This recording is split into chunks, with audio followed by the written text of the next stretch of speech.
What the fuck? Whoa! I was shooting you in the damn knee, man. What did you just pull that from? Out of his... Oh, there's a rat. Oh! That's one thing I was waiting for. I'm glad they kept that. I don't get any loot. Oh, come on, man. Oh, I'm excited. Me too, because I was just about to ask about But for different reasons. She's excited because this is about Disney movies that can be remade that could actually work. And you're excited because this is the first time you've showed Nostalgia Critic to Kate. Right? Exactly. So, lay down, buddy. go, Asher. We know you love it. Oh, buddy. I wish we had a bigger couch so that you could sit up here with us. But I'm sorry. Oh. You got the biggest bed Go lay down. over there. Go on. He's like, the bed's not warm, though. People's laps are warm. Go lay down, buddy. It's okay. Don't worry. But yeah, I'll give you a little bit of history about Doug Walker. Doug Walker he's considered by many to be like an old school internet personality. You know about the Angry Video Game Nerd, right? You ever heard of him? Yep, dang. Am I We gotta supposed show to? her him, too. Yeah. Well, eventually one day. Well, back in the day, like there were internet personalities that popped up out of the woodwork, and they had a niche, Angry Video Game Nerd talked about like shitty video games, and he would just like do these reviews, just like tearing it apart. He had a website before YouTube came around, didn't he? Yeah, Cinemassacre. So he predates YouTube. Yeah, Cinemassacre. And Doug sort of did the same thing, where he basically had his own website, and he used to be a janitor at a paper factory. And then, when he started making money off of his website, he was just like, oh, okay, well, I guess I don't have to be a janitor at this place anymore. And instead of giving his 2-week notice, he decided that he had his brother film it. He went in and basically did this. There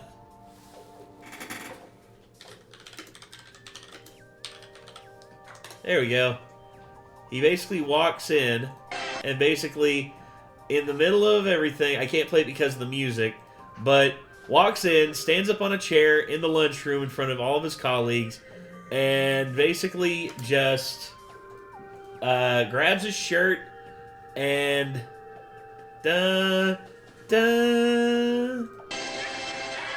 I quit.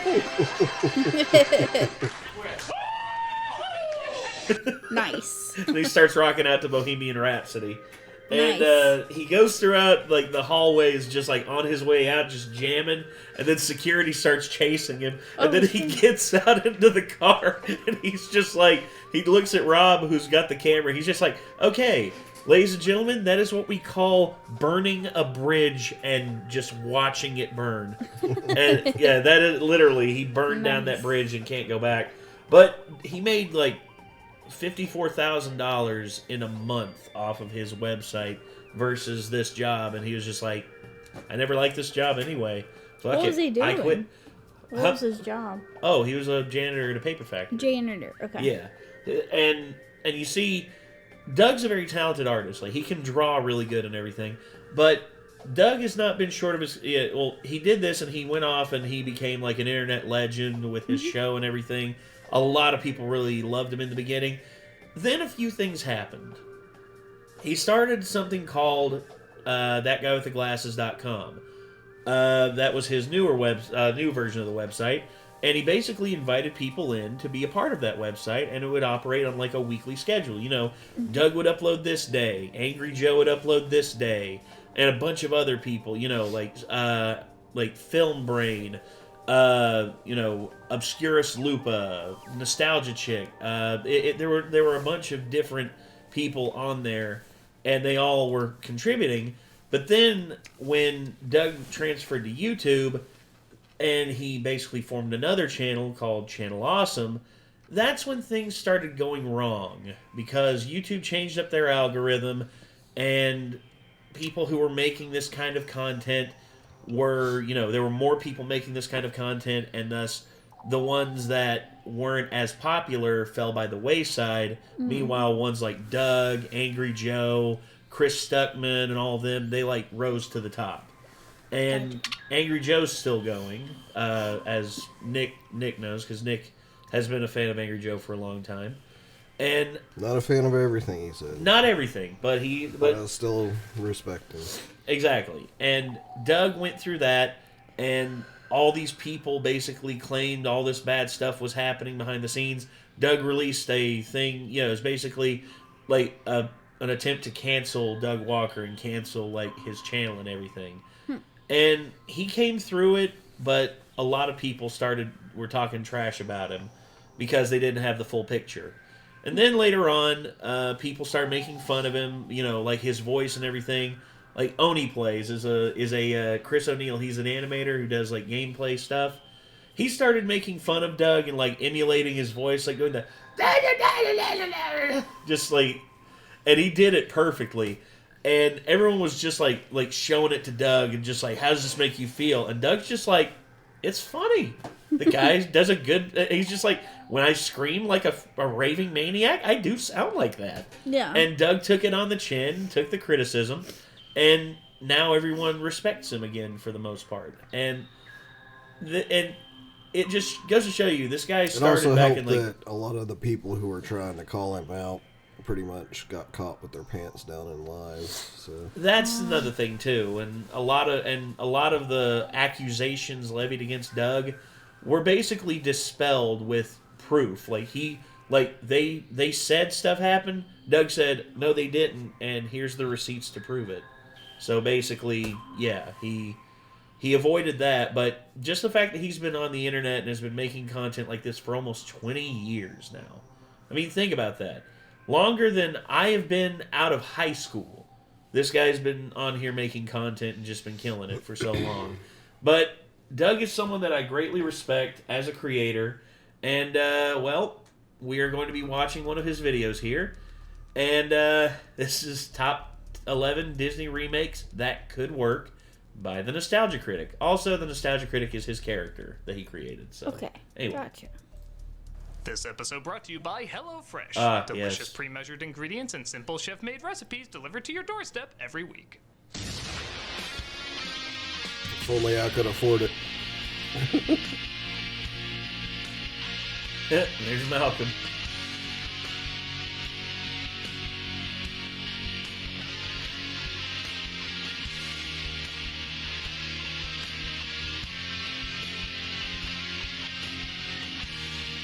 He also changes up his intro every now and again.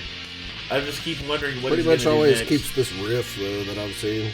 Well, it's from a review he did called "The Review Must Go On." Looked at the bald movie critic and said, "What's it like to kiss someone not covered in lines?" And the well-hung one said, okay, maybe some of us do daydream a little bit about what it's like to make their own Disney live-action remake. I've made it no secret, I absolutely despise the Disney live-action remakes. They're more expensive versions of the direct-to-DVD sequels, in my opinion. A lot of people say there hasn't been a good Disney live-action remake in a while. I don't think there's been one yet.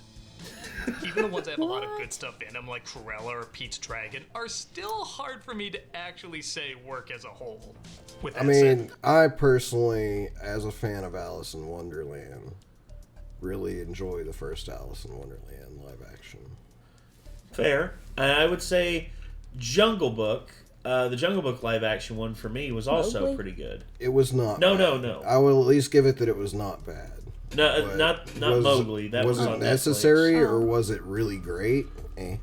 No, it wasn't necessary. But I will say this: it did add layers to it I didn't expect. Also, Christopher Walken as King Louis. That was the best part. That was easily the best part. It's like, kid, my ears have ears, and I can see and hear everything. I love that stuff. But you were saying, Kate? What about Beauty and the Beast? I mean, Emma Watson was really good in that. The more I watched it, I watched it initially, and I was just like 7 out of 10. But then the more I watched it, the more I realized this version of Belle is just not, good. it's sad whenever I find, like, the emotions of a paper-drawn character more immersive than Emma Watson. Why? It's because her performance. To me, watching it again, her performance is just flat. It's just like, it's the whole thing, and it's because, I hate to say it, CG Beast, because there really wasn't anything there to really, like, draw out that emotion from her in the scenes where she was with the Beast, it took so much away from her performance, and it just made it feel like she was acting with a ghost the whole time. And then, of course, you know, there were other things that they changed. An amazing practical effects team could have possibly elevated that movie a good bit. Yes, I agree. But because they have to make everything CG That's nowadays, the thing, they keep making everything live action. But there's no live action. But it's fucking all CG. Like, Yes! That's not live action. It's not! Like, The Lion King is considered a live action remake? Like, no, that's a CG remake. There's more expensive, like, that's the thing. When you spend more on the animation in your live action film than you actually do on your full animated film, you got a problem. Yep. I mean, look, some things can work in live action and some things can work in animation. There are more things that can work in animation because you can blur the lines of what is possible in the world. Whereas if you're looking at things from a quote-unquote live action perspective, there's only so much that you can get away with before you're just like, yeah, that's not really there. Because where it's supposed to be like more set in the real world, it just doesn't work. But yet again, with The Lion King is the worst idea for any of these to make into a live action to start with. Even if it wasn't all CG and it was just real animals, it would still be awful because that's just one thing that doesn't fucking work. You can't translate that cartoon out of a cartoon format. That's physically impossible. Like, maybe you could have CG'd it in a way that it would have worked. But what's the point? It's already animated. The expressions are already done perfectly. The dances and stuff like that are already done perfectly. The action scenes are already done perfectly. What are you going to improve on by remaking it? Know what I mean? And that's, it doesn't age. It's not aged at all. And this is why I've always advocated for, hey, how about films that are like cult classics or films that are, you know, not as good? How about you remake those? Like films that had a great idea but were shittily executed. Or like try and remake those and do better with them. Originally had a low budget but have a huge fan base now after everyone found them. Yeah. Stuff like that. Yeah. Like, I would be very interested to see someone who was a big fan of it already and not doing it just because a big production studio was like, there's money in this. Remake Donnie Darko. I would be down for that. I love Donnie Darko. Because I would be like, what would they do? Like, you know, I would be really interested to see what a true fan of that would do. I would too. I honestly would. But anyway, we're not even a minute and a half into the video. You can just consider this part of our intro. Yeah, I guess. You know, we have long ass intros. I do think there's some animated Disney films that deserve another go. This isn't taking something that's not broke and breaking it. This is taking something that clearly had problems and The Black Cauldron remakes to improve them. How can you do that when the remakes usually make them worse? Well, I'm going to tell you how. Yeah, it's not gonna just be saying henchwomen or sneaking a gay character, giving you permission to pat yourself on the back. It's gonna be analyzing why this is a good idea in the first place and how you can utilize it in a modern way while also staying true to the themes and ideas of the original. Because let's face it, we wouldn't talk about Disney this much if we didn't have some enjoyment of it. And these are movies that can have new life breathed into them in an interesting way. Starting to realize there's a lot of Disney I still haven't seen despite Yeah. I've seen a lot of it. Yeah, have you seen this? Black Cauldron. I have not. I've actually always meant to watch it. It's, in terms of dark fantasy, it's Disney's attempt at dark fantasy. And it has some parts in it that I can really see like being amazing if the rest of it was up to the same par, but it's unfortunately not. Sorry, but yeah. My top 11 recommendations. Why top 11? Because I like to go one step beyond. Because of course. Sit back and enjoy the top 11 Disney live-action remakes that could actually work. There must be more than this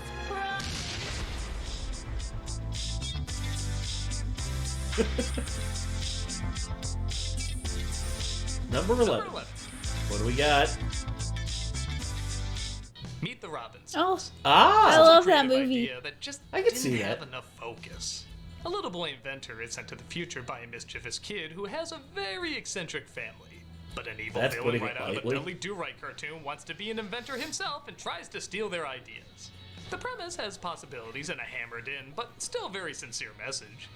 The problem is everything about it is all over the map. The film doesn't have a ton of identity or character, so it throws everything it can at you hoping something will stick. Ironically, like the villain who keeps getting foiled by his own unfocused ideas.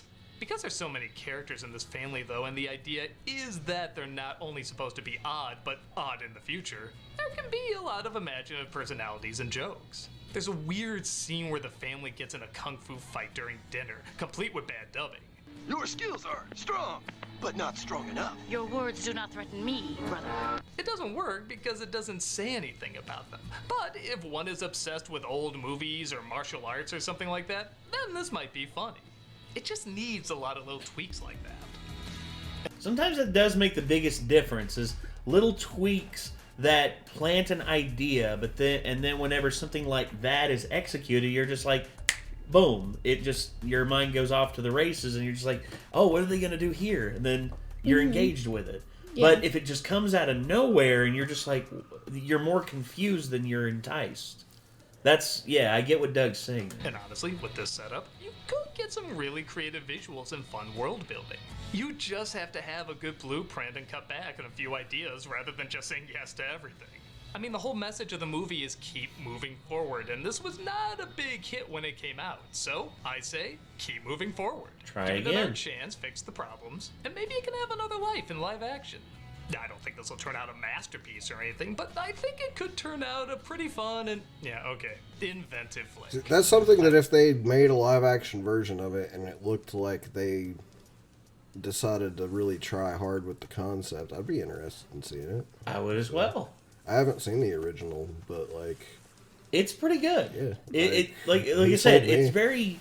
I'm not gonna say it's a bit scatterbrained because it just throws so much at you. well, But- it seems like it's just a thing of like things really need a reason to be there. Like usually when you're watching a movie, you would be wondering something like, why are they doing this right now?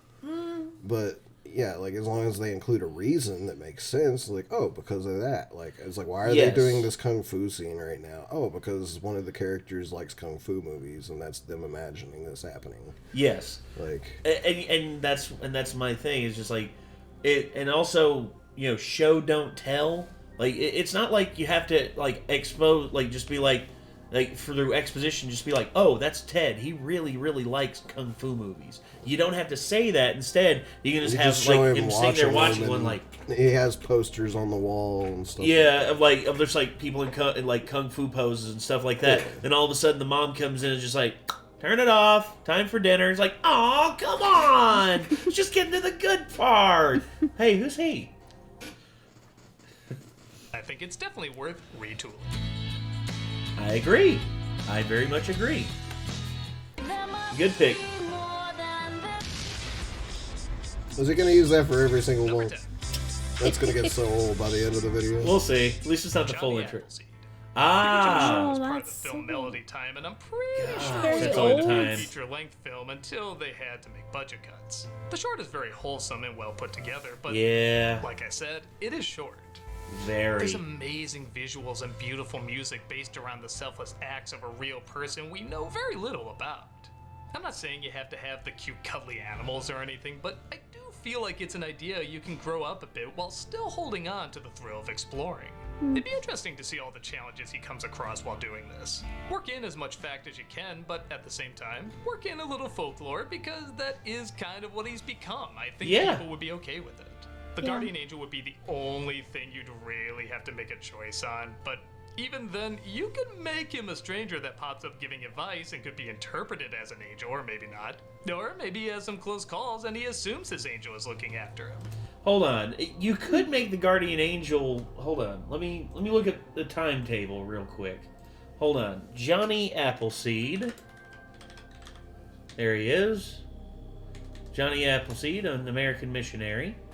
Let's see. From 1774 to 1845. Let's see. Oh, it'd be close. You'd be very close. You could make the guardian angel Daniel Boone, because Daniel Boone and Johnny Appleseed were both frontiersmen around the same time, but Boone was just a little bit older than Appleseed. He was he was quite a bit older, 40 years. So he's 40 years older than Appleseed. So you could make that work. You basically make it just like the spirit of the frontier could be Daniel Boone. It could just, and he could be imagining Daniel Boone giving him advice on like how to survive on the frontier, what tricks he could do, and this and that, and how to ford across the river.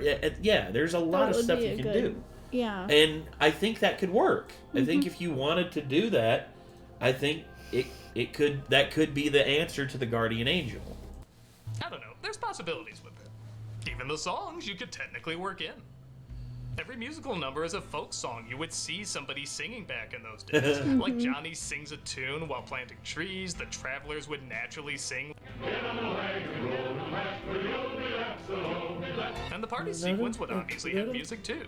I think the idea of expanding on these adventures while making it clear it is more folklore than history could make it an interesting story and still work in some gorgeous scenery. Yes. I feel like this is a short that's so often overlooked because it's lumped in with so many other shorts, but if you stretch it out and are pretty clever with it, I think it could be something pretty cool. Agreed.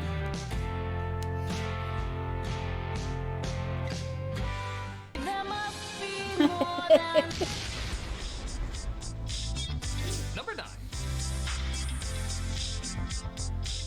The Prince and the Pauper. Oh. Speaking of shorts that are underrated, this one aired with the Rescuers Down Under when it hit the big screen. It stars Mickey, Donald, and Goofy and follows, closely enough, the famous Mark Twain story. Obviously, in the live-action remake, you wouldn't have Mickey and his friends in the main roles, but the short didn't stray away from the heavier moments of the story. In the feature-length film, they can be expanded on. The treatment between the classes, seeing things from a different point of view, and all done with a grand epic feel. For 25 minutes, the short does great at getting all this across, but it's also a story that's been done a million times and can be seen as kind of corny nowadays. That's why I think if you got someone who could capture both the epic scale, heavier drama, but also enjoyable comedy, you could turn out something that would make people realize why this story was so beloved to begin with. It doesn't need to star the mouse, but everything else about this short I think is a great starting point for a great epic. I agree. Uh-oh. Sorry. It's an editing choice that I think you should have done the different songs of their different songs from like. I think he should have done it the first time, and then he should have just kept the numbers after that. Yeah, we can skip it whenever it does it. I mean, it was 2 seconds. It's not even worth skipping. It's just like, why did you do it every single time, man? It's questionable editing. It's creative. It's a creative choice. It's a creative choice. It's a super questionable creative editing choice. Yeah, and honestly, I've made those. I'm questioning it. Hey, Nick, I've questioned your editing choices quite a few times. Especially when you edit me out of context, asshole. His look. The few times I've done that, I do it on purpose. I'm being a dick, dude. Come on. I'm just like, you've never given me any constructive criticism, man. What the hell? I'm joking, man. God. I get so butthurt. I'm just like, well, I want somebody just being like, I always question your choices, but I never say anything to you about it. I've made plenty of choices, honestly. Some creative choices I've made are just asinine. I'm just like, why did I do that? Jack and the Beanstalk. Okay, I swear these aren't all gonna be shorts, let alone Mickey Mouse shorts. But this was part of the feature film, fun and fancy-free, and honestly, it's weird to think Disney hasn't done a Jack and the Beanstalk feature-length film yet.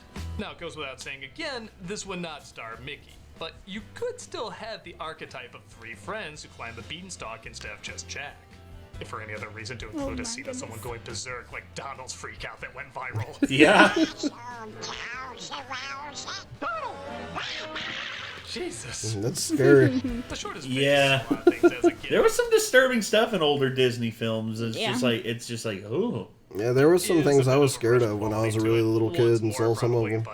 Oh, for me, it's the... Cruella de Vil horrified me as a child. Oh, that last one of her, too, right before she crashes into the back of the truck, and her eyes are just, like, blood red. You're just like, ah! And Horace and Jasper, I wasn't a big fan of them either. Yeah. I would also say for me, it was Ichabod Crane, you know, the horseman with, you know, throwing the pumpkin. Oh, I never got to see that as a kid. I saw it later on. I really Legend of appreciated Sleepy it Hollow. when I saw it. It was really good. And then I appreciated way more Sleepy Hollow. I appreciate Sleepy Hollow a lot, too. Johnny Depp movie. That's one of my favorite films of all time. Christina Ricci. Yes, and thank you. Well, I mean, and yet again, Christopher Walken as the freaking Hessian. Like, god damn. Yes! He's Who'd amazing. expect that? Who would expect... All of a sudden, he's like, ha! Yeah. It's like, just sharpened teeth. I mean, like, usually Christopher Walken, like, you're gonna give him a freaking speaking role, but he didn't. He was Say amazing. a word. Yeah. Also, All he did was... like, I also love the scene where he's picked up the witch, and you know, like he's after he's got his head back, and he picks her up, and he just like looks at her. She's looking at the look he gives her, just goes, "Hey, baby." Yeah, pretty much. That he freaking makes out with her while Bites her simultaneously tongue out, biting her dude. cheeks and tongue. He bites her tongue Yeah. out. Oh, love it. Matter, but there's some unique setups. The harp singing connected to the welfare of the land is interesting. The beanstalk growing around our hero sleeping is pretty fun. Yes. And I love that the giant isn't just a giant, but a shapeshifter. You sure you don't want to paint Bunny? They don't do a ton with this in the short, but in a film, you could really have fun with that. The funny thing See, is, I'm Disney thinking was- if you're gonna CG remake stuff for your live action stuff, it should be like Mickey Mouse and stuff. Yeah. Also, He makes sense to bring into CG. yeah, also creatures like that. You know, like him like transforming into a bunny and just being like, "You sure you don't want a bunny?" So, I mean, if You you were want to gonna see smash amazing me, weren't CG you? Mickey Mouse play Kingdom Hearts, like, because Yeah. I was actually telling Kate yesterday that she needs to play Kingdom Hearts. At some point. Prepare to be confused. going to Yeah, do for a a while. Jack and the Beanstalk movie called Gigantic, where it looks like Jack was going to meet the giant's daughter rather than just the giant, which also isn't a bad idea. Either way, I feel like a Jack and the Beanstalk movie is ripe for making, so why not use the base of one that's already worked out okay? Oh. What else can you say but plant some seeds and see what grows? Indeed. Just skip it. A Goofy movie. Yes. Hear me out. It hasn't aged though. No. It holds up. Are you serious? Yes, I'm serious. I've watched it recently. It's good as hell. The wasn't- skateboarding around like the friggin' 90s. Like, Alright, like there's a little bit of 90s stuff, but like I freaking have such nostalgia for that I don't and care. there's parts of it that's timeless, but I would say a Like, remake would do good. Not a live action, but I would say, you know, if they updated it a little bit, maybe. I don't know. Not to mention, I'm still I know, one of those but it- people that's like skateboarding is cool, and it was just a trend that everybody else hopped on for a little while there. But it's Yeah. still cool. I don't care what everybody says. It is cool. I would do it if I could ever. I was gonna say, I mean, some of my favorite skateboarders ever: Nyjah Houston and Bucky Lasek, and it's basically all the dudes from dang Jackass it. are skateboarders. Like, well, Bam, big time. Bam is the most famous. Impact this movie has had on a lot of people. And I'm not at all indicating that needs to be improved on. I'm saying, remember when they did that Chip and Dale Rescue Rangers movie on Disney Plus? No. Like it was Chip and Dale, but it also wasn't. I think they could do something similar with a Goofy movie. Because it is so distinctly 90s, yet still has a decent sense of humor, I think the film could really have fun maybe mixing animation and live action. Maybe do something like what they did with the Brady Bunch movie, where the animated 90s characters just happen to live in current live action reality. Maybe there's a lot of other animated characters in this world, like in Roger Rabbit, or maybe it's just Max and Goofy. Hell, maybe Roxanne is the only other animated 90s kid, and Powerline is an animated 90s performer. No, it's Bruno Mars. I've heard the argument over and over again that Powerline is literally Bruno Mars. And the other thing, too, is, like, literally, if the movie's set in that time period and everything's accurate to the time period, what's the problem? You know what I mean? Yeah, fair. They happen to bond over. I feel like there's something there. And yeah, I'll be honest, I haven't thought of a ton of ideas for this one, but I just love the idea of the same people who made the Chip and Dale Rescue Rangers movie giving a similar treatment to this.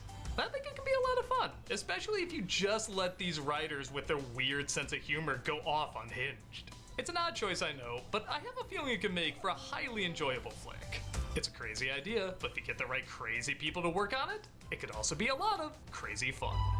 I know Logan agrees with me that this is still a great movie, so I wonder what Logan thinks about that. I'd say it's still a great movie, but I would say it's been long enough to where you could do a remake of this and it wouldn't feel like out of place.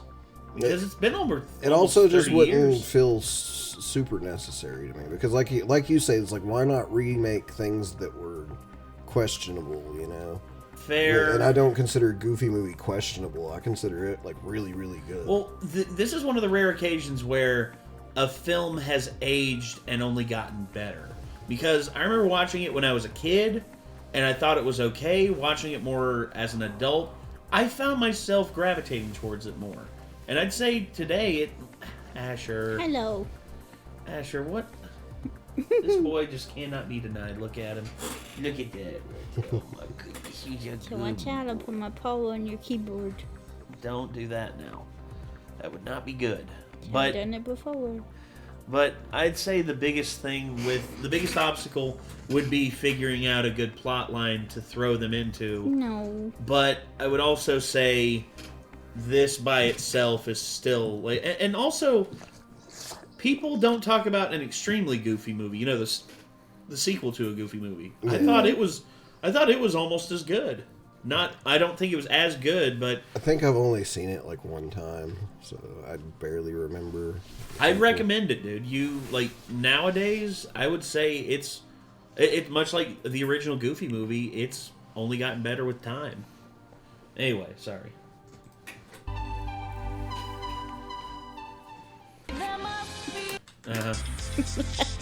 There must be more than this transition. Oh no, the Three Caballeros? For real? Oh boy. So this would have to be another live-action animation hybrid, but honestly, I think it could be pretty interesting. The original doesn't really have much of a story. It's just Donald opening a present that introduces him to a bunch of various Latin American characters, stories, and locations. The film is fun for its high energy, experimental film With techniques, three and educational caballeros, value. Oh yeah, they're gonna have to change that lyric. We're three caballeros, three gay caballeros.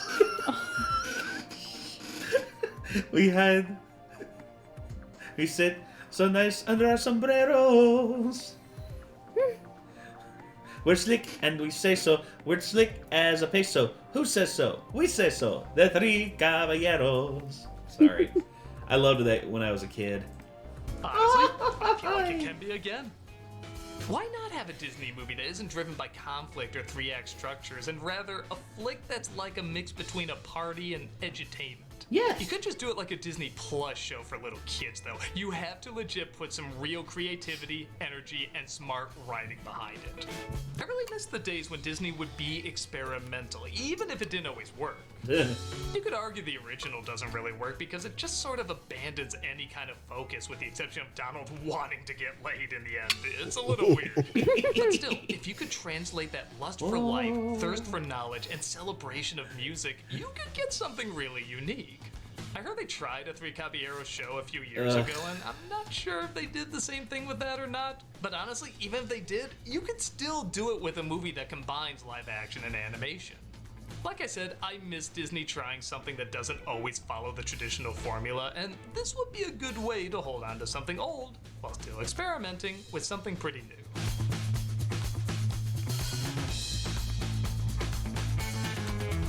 Yeah, that's one I never saw, so I don't really have much of an opinion on. I can say wholeheartedly it has some of my favorite musical numbers of classic Disney.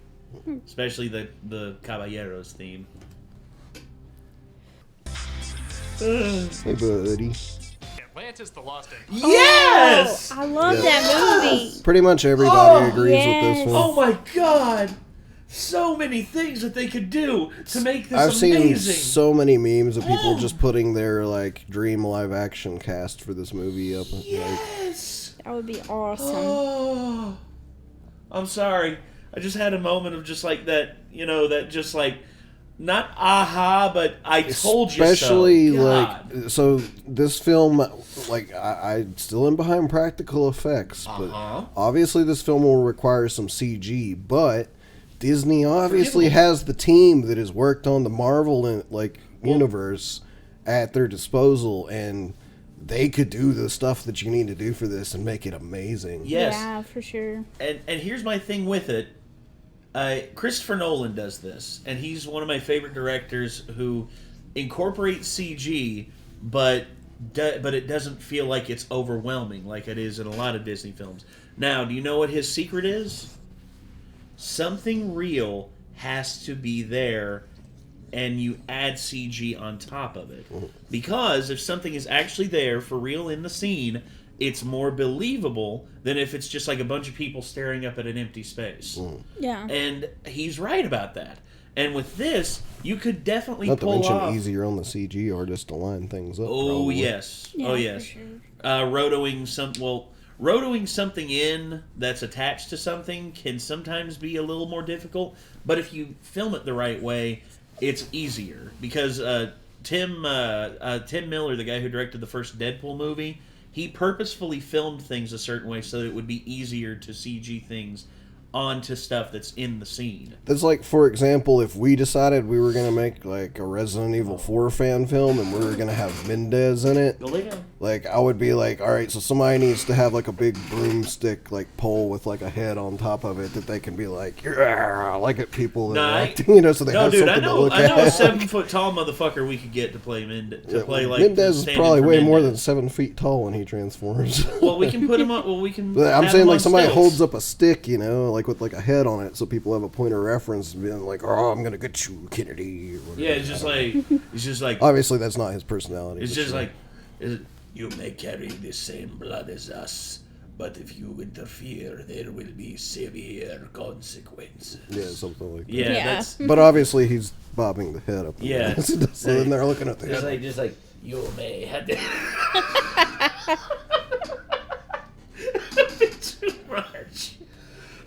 But I've said for years this needs It's to like be the remade. severe consequences you've just had on your own spinal alignment, like some kind of one-liner. From Yeah.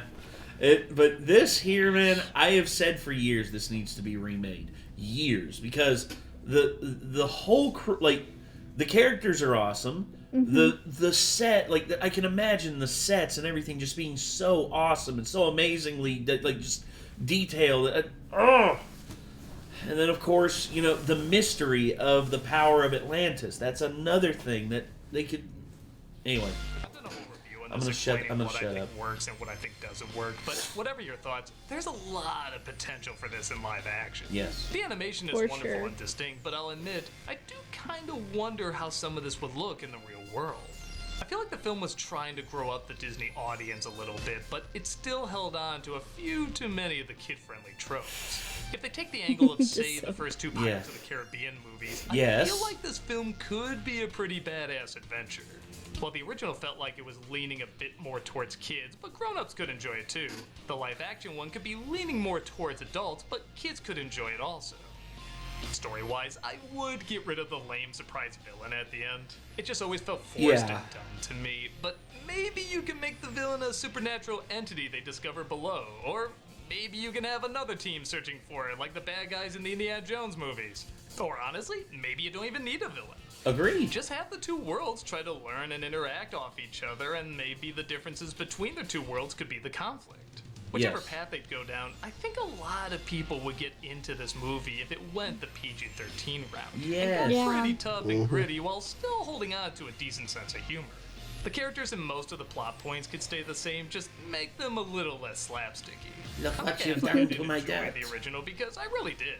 but I feel like we could get a different, yet just as interesting experience with one more go.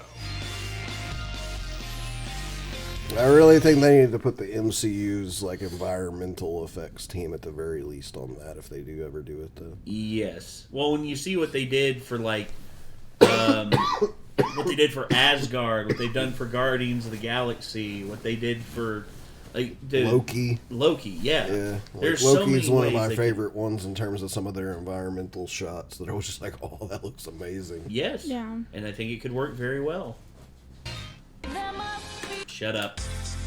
The Princess and the Frog. Yeah. I love this We've done a movie. review on and have gone into detail about what works and what doesn't. And while I really like this movie, I stand by there's one major flaw. Tiana shouldn't have been turned into a frog. Nobody wanted to see that. She's beautiful, she's got great personality. It's like turning Belle into a cricket. Just, why would you do that? I feel like a live-action remake could keep Tiana human, and both her and Naveen still learn off each other. Her trying to realize she can give herself a break once in a while, and Naveen maybe learning the value of hard work while they both try to open up her restaurant. It'd be like after they turned human at the end of the original, opening up the place. Except Naveen would be a frog, and they'd still have to defeat the Shadow Man. Like, that'd be the main focus of the plot. I guess you could stick to the original and still have them in the bayou. That's not my thing personally, but there might be. You need to have Ray. Yeah. Also, don't kill Ray. Ray is just too awesome of a character. Like, oh, how's your grandma doing? Oh, she got in trouble the other day. She was flashing on the neighbors. I love Ray so much. I do too. Like, first rule of the bayou, don't take direction from a gator. Be something there too. Bottom line And then though, they're like you gotta keep rolling on the bayou. Yeah. Rolling on the bayou. Yeah. Oh, Grandma Mo, your light out. So my only thoughts are just like, oh man, like if they do that live action, like I want the Shadow Man to be basically the exact guy from American Horror Story that does like the freaking. Oh, I know what that you're would talking be about. cool. Like I forget his Yeah. name, but he was awesome. Either that or Bushmaster from Luke Cage, because he's very tall and lanky, and he's just got that way of moving that just gives an odd vibe. It's I just out of all of American Horror Story, he was one of my favorite characters. I was like, dude, he's so sinister looking and just awesome vibe. oh yeah. human. Nobody cosplays her as a frog. They cosplay her as a princess. Exactly. All the princess And obviously is a frog, that would not the frog terrify is a- kids, but fuck them kids, as Chad would say. People enjoy what they want to enjoy about the idea. I don't know. I like this movie, but I think everyone lost a little bit of interest when they both turned amphibian. So maybe focus more on the great Oh side yeah. characters. I love. Also, Charlotte. Yeah. Charlotte is also one of my favorite characters. It's like, oh Tia, honey, Tia. Oh, ain't it just the bee's knees? It's like, God, she's so lovable. The and fact elite that interactions. she pulls her daddy away from being able to eat the beignets, Yeah. and he's so upset. And he's just like, he's like, He's the like, look on oh, his face. daddy, daddy, And daddy. it's like, tell him, daddy, tell him. Yeah. It's like, Prince Navi, and he stuffs one in her Yeah. mouth. Like, Prince Naveen of Maldonia's. Whew. And he finally gets to eat one. Off them Also, all, beignets only are having delicious. One of them be cursed.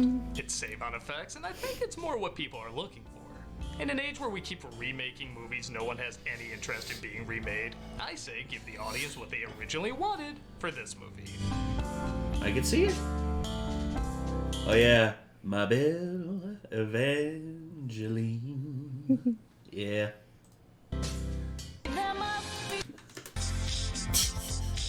Brave. Yeah. A film that promised one thing, but I delivered love another. Brave. The trailers looked mysterious and thrilling, give the impression Pixar was going in a different direction, A little similar dark. to the Studio Ghibli movies. But instead, it took the Princess and the Frog / Brother Bear approach. And yeah, okay, I don't think you can get around making the mother a bear that's too big a part of the story. I think you're kind of stuck. Princess and the Frog, you still have a frog even if you keep Tiana human, but this film, the bear is sadly a big part of the story's identity. I say keep the bear, but have them discover other mythical elements. We see these spirits floating around the forest, do more with that. There's a cool backstory about the villain and some of the disc extra features, do something with that. There's a freaking witch in the story. Instead of just making some weird jokes with her like an answering machine bit that doesn't really work. Maybe incorporate more witches into the story, or other spirits that maybe we'd see in Scottish lore. Soak up the fantasy and have the dangers they encounter feed into Also, her hair. Her hair has to be exactly for the sure. same. The knits and frays all It's over the place. obviously going to have to be a practical effect because nobody actually has hair like that. Oh, I actually saw. I know a YouTuber that does actually. Oh, really? I was just sort of thinking Jewel State should play her, and they should just give her an amazing. Unfortunately, wig age or is the issue there, because Jewel is in like approaching 40. Yeah, but she doesn't look like it. I know, but tell that to Disney. She still looks in her like early 20s. I know, but tell that to Disney. They won't give a shit. I guess. Or don't tell that to Disney. They probably don't know who she is because they probably haven't watched Firefly. Like, because they own Fox. They basically have the rights to Firefly. So. Oh God, I just thought about that. That terrifies me now. Disney owns the rights to Firefly. Yeah, I mean, Oh, shoot me now. I feel like if something starts to come out then and I found that Disney's name's on it, I'm gonna be like, oh man. But then it's just like, all the original cast is back. Better. Joss Whedon is not involved. Oh, thank God. James Gunn is directing. Fuck yeah! I would be like, okay, but at the same time, like, I'm just gonna be like, but it's still Disney. Well, I don't know. Given that Disney is really being apologetic to James, which it's not going to happen now because James Gunn's head of DC, he basically told Disney to go fuck themselves after he was done with Guardians 3. But if there was someone I would trust with it, it'd be him. Either him or the director on Cabin in the Woods, Drew. I forget his name. As much as the bring back Firefly was a thing, like whenever I first discovered the show and everything, it's just you can't do it. It's literally physically impossible to do it with the original cast at this point. Unfortunate. Well, yeah, because Pastor Book's gone. Yeah, rest in peace, Pastor. Yeah, but even if they do something else with it, they need to get everyone who was in the original cast and throw out Serenity. And Completely. I just don't see Disney doing that. Completely just destroy Serenity with a hammer because Wash, man. Why? Wash and Pastor Book. Yeah. And well, obviously Pastor Book, you could probably get a. You could get somebody else to play him, but he's still in Serenity. He didn't make it. Yeah, I know. But yeah, I don't know. Anyway. I would be like spoilers, but it's just like, I would actually be like, if you haven't watched Serenity, but you've watched Firefly, don't watch it. Show's literally 23 years old. Just stick with Firefly. Spoilers are out the window, mostly. Crossroads that our main characters are going through.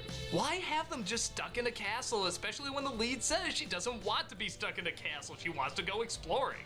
Why not have her actually fight something with her bow and arrow like the ads were promising, rather than just hitting a bullseye and one enemy that ends up missing? Make it an adventure as well as a mother-daughter story. Yeah. I feel like there's so much mystery set up in this world that the film never bothers to explore. In a live-action remake, I think it makes sense to just explore it. Some simple changes that could have some major results. Yes.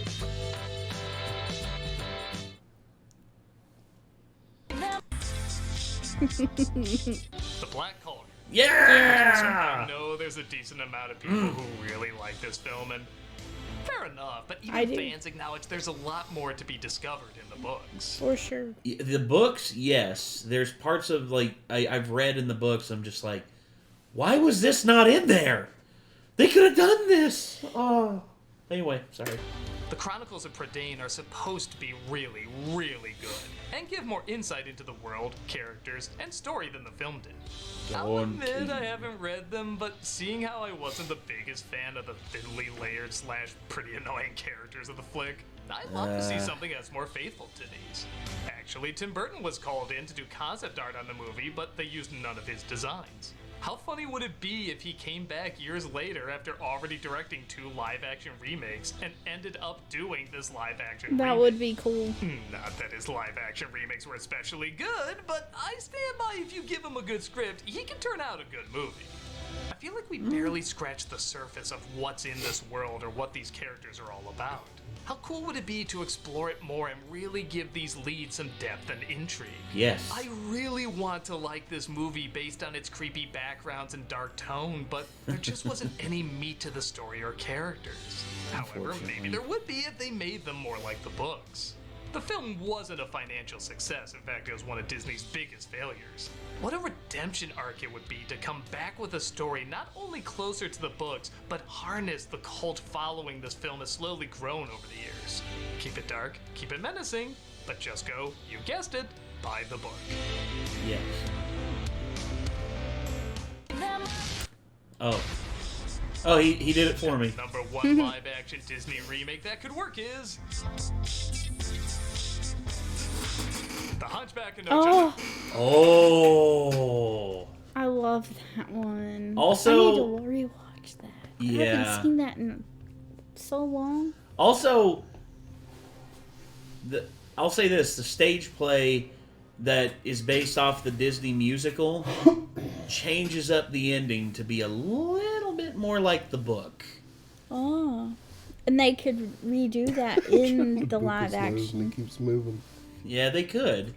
And I'm wondering, and also, please keep the music. Please keep the music. Yes, Please keep the for music. sure. The music, Alan Menken's score is just it is so epic and just so filled with just mystery and just intrigue. Oh my god! And also Hellfire. You have to have Claude Frollo sing Hellfire, like fire, dark fire. Yes, so good. It's also probably the greatest villain song of all time. Mm-hmm. It's up If you ever there. want to see something literally goofy, our buddy Logan has, That's right. I thought you were talking about the dog. our buddy Logan has done a cover of Hellfire as Goofy. Goofy Like impression. fire, dark fire, this burning in my skin. Oh my gosh. Although he's much better at it than I am. You should link it in the Yes, description of the video. I'll put it down there, y'all. Logan, prepare to have some views, brother. What the hell's happening to my YouTube channel? He's just like, what the hell? They mentioned me in the recent video. And it's like, oh, I see. I wonder if this will help me in my political campaign. Oh, I think he's given up on it at this point. Aw, come on, Logan. I don't know, maybe he hasn't yet. Yeah. He hasn't talked about it in a while, though. Again, hear me out. You're probably aware I love the original hand-drawn Yes. film, and you're also probably aware they're doing a live-action remake even as we speak. are they? Let's be honest, it's probably gonna suck. Aw.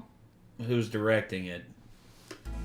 Why? Because they all suck, and they're not gonna make any major changes that are gonna make it better. My solution? Make a cinematic version of the Disney stage musical. Yes! Disney kind of surprisingly allowed You Alan literally Menken predicted the future. Oh my god. You see, I've said for years that it deserves to be a stage musical because, you know, the epic set of Notre Dame, just like seeing that in the distance and like seeing the bells ringing and the sun rising behind the Bastille. Dude, it works so well as a stage musical. And yeah, the ending they change up to fit a little bit more with the book, and it works. Stephen Schwartz to do a version of the story that's like a mix between the animated film and the original book. That means it's darker, Frollo is a priest and not a judge, the gargoyles are in Quasimodo's head and not in real life. Yes. I guess a spoiler warning. Okay, I'm waiting. Okay, there's a spoiler for the musical. You ready? Do y'all know how the book ends? It's been so long, I don't remember. Does not end very happy. I'll just say that. Do you want to be spoiled on it, or do you No, care? just go ahead. Okay. Give me a chance. It's playing. Esmeralda dies at the end. Asshole! It is weird and hard. By God, it is so good. The music is expanded on and it's phenomenal. It might actually be my favorite stage show musical. But there's one problem. Disney didn't give them a ton of money. And you can see why. It is crazy risky. You can see people freaking out about this left and right. Because of this, it was more of an abstract or interpretive production. There was a lot of using your imagination, not a whole ton of props or sets. Well, like I said, I like it when Disney does something a little different and risky, so I say, make it only Do for it. adults. Yeah. To hell with the kids. Disney had their first PG-13 with Pirates of the Caribbean. I say, make this their first R. But you know what? Disney's never gonna do it, Doug. Never. They'll ship it out. Like, if you want them to, they'll probably ship it out to, like, Touchstone or Fox. Because they don't mind giving them an R rating. Because Deadpool is R. And Touchstone has had plenty of R ratings. But Disney, I swear to you, will never do an R rating. And if they do, hell will literally freeze over and Satan will pop out the ground and be like, what the hell, man? Or I thought you were going to say that Walt Disney would pop out the ground. No. What the hell? No. If anything, his cryogenically frozen head will literally just, like, reanimate itself and just be like, hey! Y'all done fucked up. I heard recently that that's a myth. It is. I'm joking. It's not real. Yeah, because I actually believed it when I first heard it, and then I heard recently it was a myth, and I was like, huh, I thought that was a real thing. You'd be amazed what's real and what's not. What? Earn it. Be the heavy, mean, dark, but also beautiful musical it was meant to be. Show us the violence. Show us the disturbing imagery. Make this a gritty production that people would I wanna say, see man, the play." that should win Best Picture. Not in the pandering way you did with Beauty and the Beast. Yeah, they actually submitted that for a Best Picture nomination back in the day. Really? But something that is actually adult, challenging, but also amazing. And I know that feels weird, Disney doing a rated R movie, but they used to say they would only make rated G movies and then they made PG movies. They used to say they wouldn't go past PG, but then they made PG-13. Times change and art changes. If you want to evolve, I think this is one of the ways you could do it. Definitely. But again, it has to be done carefully and cleverly. Maybe pick an actor with an actual face deformity. I know I've seen a couple in movies. If you can't Fair. find one that can both act and sing, pick a newcomer that people can be surprised by. Hell, pick newcomers for the entire cast. Really take a chance and go all out with this. Make it feel like a passion project and not just a marketing move. We like Disney films when they feel personal. And even though this would be a live-action remake, you can still make it feel personal and heartbreaking. As someone who enjoys the original story, but also enjoys the animated version, I feel like there's something spectacular that can be made here. If you actually took a chance and created something genuine and sincere. Will this happen?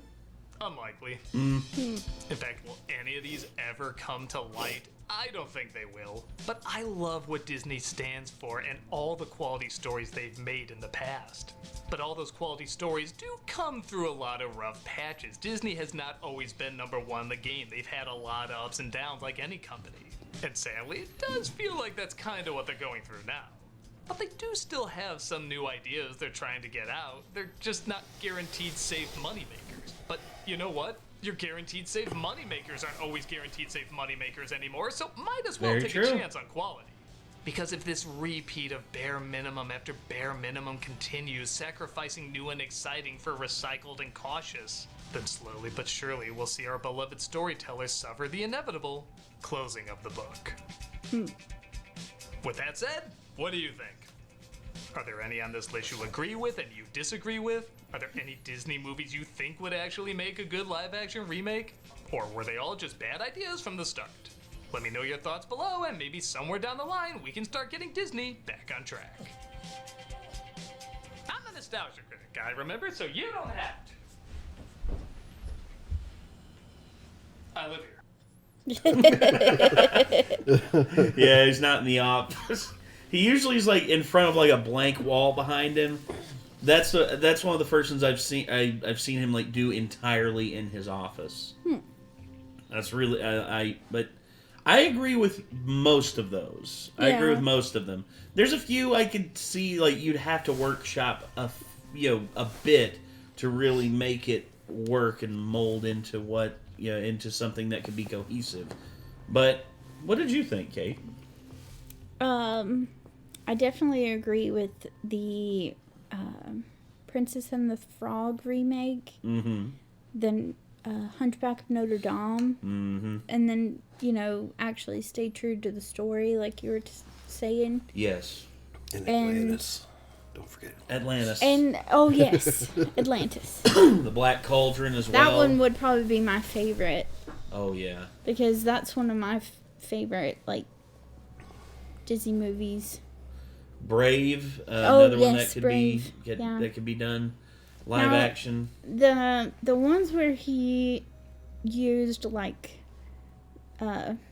Donald Duck and the live action or the animated ones here, with like Mickey Mouse, Princess and the Pauper, like those Jack were and the harder Beanstalk. to kind of visualize, but I guess they could work as like shorts in a way. I just don't think there's enough like to go off of. Where they're already shorts. Does that make sense? But if they actually stay true to the original stories, then yeah, that would be great. But yeah, I get what you're saying. And overall, I'd say Doug pretty much hit the nail on the head with most of them. There's some that he mentions. It's just like I'd have to see a bit more proof of concept on it same. if I were to 100% agree with it. But yeah, and Disney, like, companies out there just need to remake stuff that, once again, had a great concept, wasn't executed properly. Give it a second chance. Breathe new life into it. You never know. You might have a multi-billion-dollar thing on your hands. I mean, that Notre Dame and Atlantis for sure need to be like revamped. Yes. Because, I mean, I can just imagine it. You know, it would just be phenomenal, especially Atlantis. It would be. And then the fact that, you know, branching out to like the rated R or whatever, it like, you know, make it for adults. I mean, Disney's not just about kids. Treasure Planet, that's another one that they need to give another shot because there was so much there. Huh. Have you ever seen Treasure Planet? It's been a long time. God. I've only seen the artwork of it now. I thought the artwork can you looked put really it in cool. the browser? Sure. For a second.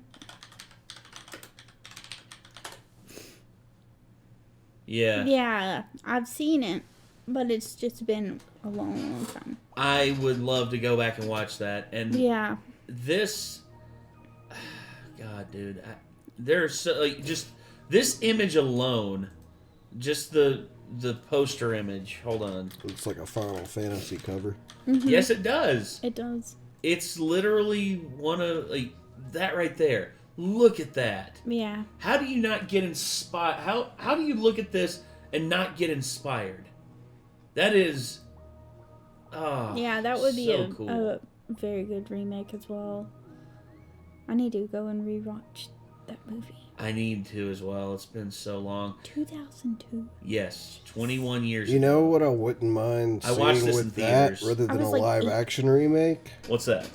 is give it to a good anime studio and let them anime remake it. Ooh. Oh yeah, that would Like be UFO cool. Table, like UFO Table, Or or or Bones, Madhouse, Bones, like any of the good ones, like any of them that are great at 3D animation. the Chainsaw Man guys was Mappa, right? Mappa, Yeah, so Mappa is who I would give it to, because imagine seeing that movie in the same style that Chainsaw Man was done in recently, with its like 3D animation and stuff. You are killing me, either dog. either that or UFO Table, that's fine. Like, because their 3D animation is obviously next fucking level too. Well, yeah, I mean, Demon Slayer, look no further. But there's things I would definitely change. You know, characters I would remove and things that I would fix to make the plot flow overall in a much better way. Yeah. But this concept alone, and like the old style looking ships with the solar sails, and just so good, so amazing, and such an awesome presentation. Anyway, yeah, so that's gonna do it, everybody. This was the Nostalgia Critic. 11 Disney films that need to be remade, and yeah, I'm glad that we were able to get to this. I'm glad that you enjoyed it, Kate. Yes. And what did you all think? Is there a Disney remake that you all would love to see? Is there a remake out there of a property that you thought was good, but didn't get the praise that it deserves, that you think deserves a remake. Doesn't matter if it's Disney, Fox, or, well, Fox is owned by Disney, but Universal, Paramount, any of the big companies out there, or anything out there, please, feel free to let us know. But until next time, everybody, I'm Nate. I'm Kate. I am Nick. Y'all be good people. Take care.